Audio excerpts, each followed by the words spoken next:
Today, I wanted to do something a little different and switch it up for 2025, and I wanted to show off some of the geckos that I'm going to be listing here shortly on Morph Market. You can find all the geckos that I have available in the link in the description. All the ones in this video will be available, and there will be many more. In this beginning section of the video, I'm going to be showing you all the fraps I have available. I was very blessed in 2024, and I made tons of frappuccinos. I'm actually drowning in them. This is a beautiful male out of nose candy paired to a cappuccino, and they made this incredible male Frappuccino. Now, what is so great about having a male Frappuccino? Well, I know a lot of people getting into the hobby want to make these. They want to make Frappuccinos. Well, guess what? You can pair a cap to a lily and have a 25% chance of making this, or you can get a Frappuccino and pair it to anything and have a 25% chance of making a Frappuccino. So what's great is if you can have a male Frappuccino in your collection, he can carry a lot of weight for you in those projects. And luckily, I have a lot of male Frappuccinos available today. He's crawling up my arm. This one has incredible contrast, color. He's got it all. This is going to be a amazing male breeder for your frap cap and all those types of projects. Not only would he do well with that, but he'd also pair really well with normal tricolors, good extreme harlequins, things like that. I mean, I honestly don't think anyone could ever go wrong with having a nice male frappuccino in their collection. This male refuses to fire up for me right now, but if I can get him to fire up, I'll have the B-roll playing right now. This is going to be my most affordable Frappuccino. What's really interesting about this one in particular is his cherry colored head, and he has a lot of that head fringing going on. And by fringing, we're talking about what's going on right here on the head. If you can see kind of the edges of those crests, how it has that lily patterning, that is what we call fringing. This guy is really interesting, and only now am I noticing that he's got these really weird looking eyes too, so that's pretty cool. With this male, I would recommend pairing him into phantom projects. That's what I would do with this guy. He might even be a phantom frap. Maybe he's a very high expression phantom frap. Neither of the parents are phantom, but the dad does have this similar kind of head patterning to him. The pairing was cranberry zombie to an orange patterned female that I've got. I'll have those in the listing. If you are looking for a more reasonably priced male frappuccino to be as a breeder, this is the perfect male for you. We've got another male Frappuccino, and this is from the same sire as before, except this pairing was to a super soft female, Shambhala.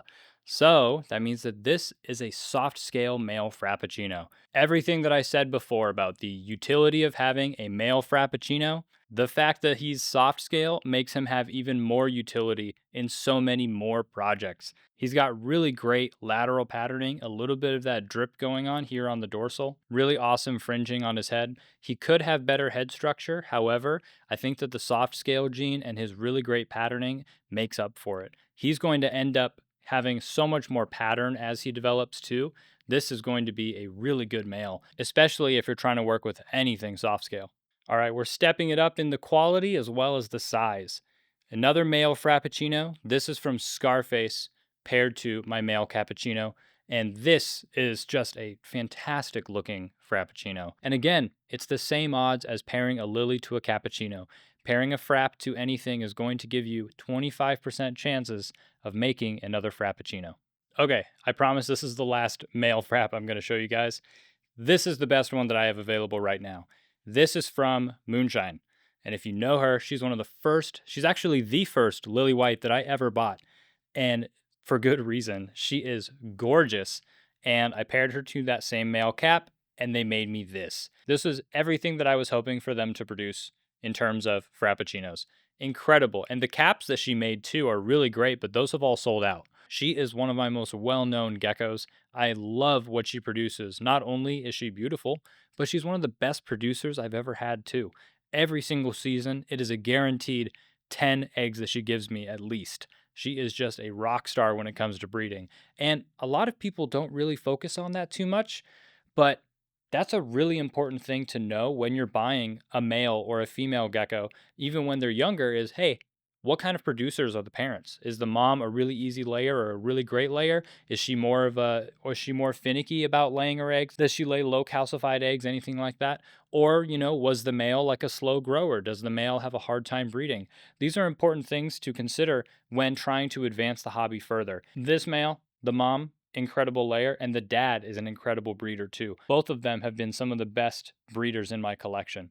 So you know that this guy is going to have some very strong genetics in him, and that's something that I've been trying to focus on as of late.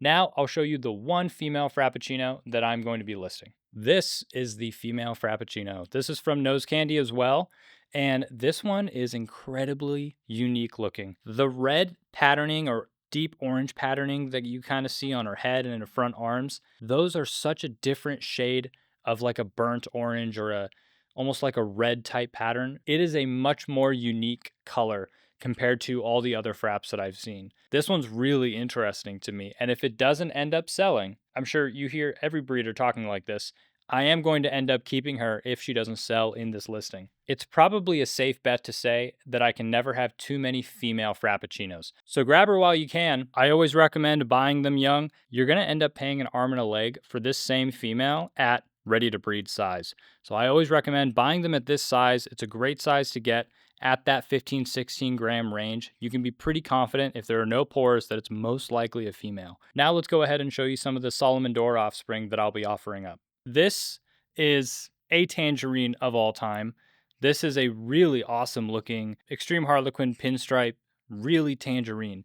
The orange on this guy is hard to believe, and it's something that you really got to see in person, but this is just an excellent representation of that Tangerine gene. This guy is going to be a perfect breeder for any sort of Tangerine projects.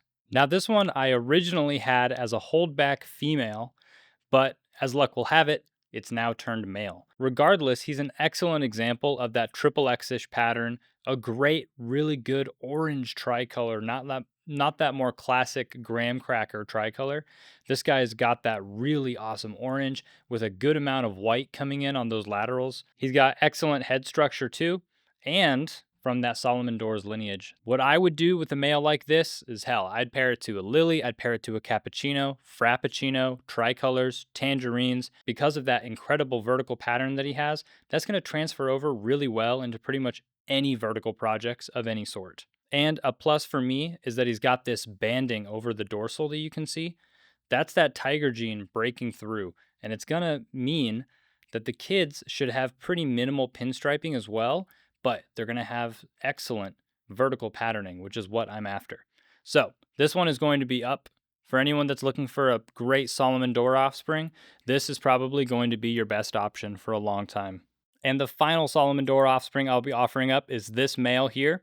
Again, pretty much same story as the last. Incredible Extreme Harlequin. Pair him to pretty much any sort of project that you want good pattern on. And what I really like about him is that he's got this really funky looking dorsal. The mom almost looks like a pixel. I don't believe that she is one, but if you look at his dorsal here, he's got a really funky kind of pattern to him. I just really liked the dorsal on the mother, and I wanted to see, okay, what's going to happen if I pair a triple X, let's say, like Solomon d'Or's, to a female that had pretty minimal patterning, but a weird funky back. And I really like the results that came from it. This male is really interesting. And again, I think this is going to be a perfect orange patterned Extreme Harlequin to go into any sort of Extreme Harlequin projects, Lily projects, anything like that. And to whoever does end up snagging this male, keep me updated on what his offspring look like. I want to see what his offspring's dorsal end up looking like. I just want to see if that ends up kind of passing down. That would be really interesting. But this guy's really angry, so let's go ahead and put him back. Now let's take a look at some classic tricolor drippies. This is the male right here. So the pairing is from Vanessa, which is one of the first geckos that I actually made, and she is just an incredible example of drippy, tricolor, snowflake, all of that jazz. And I was pairing her, and I paired her to a super soft tricolor paper white gene, whatever that is, male that I got from AC Reptiles. So this is the male that's available, and you see him now, and he's already got a lot of good white patterning. But here's a picture of Vanessa when she was a baby, and then here's a picture of her now. So as you can see, a lot of the pattern grows in with age, and what they look like right now is not indicative of how they will look completely as an adult. So if this one's already looking this good at this age and size, this is going to be an incredible tricolor male to get. Now I'll show you his two sisters that are also going to be listed alongside him. Here are the two sisters. They aren't as impressive in terms of the pattern like the male, but again, remember, Vanessa looked pretty boring actually when she was a baby too, and I actually almost sold her.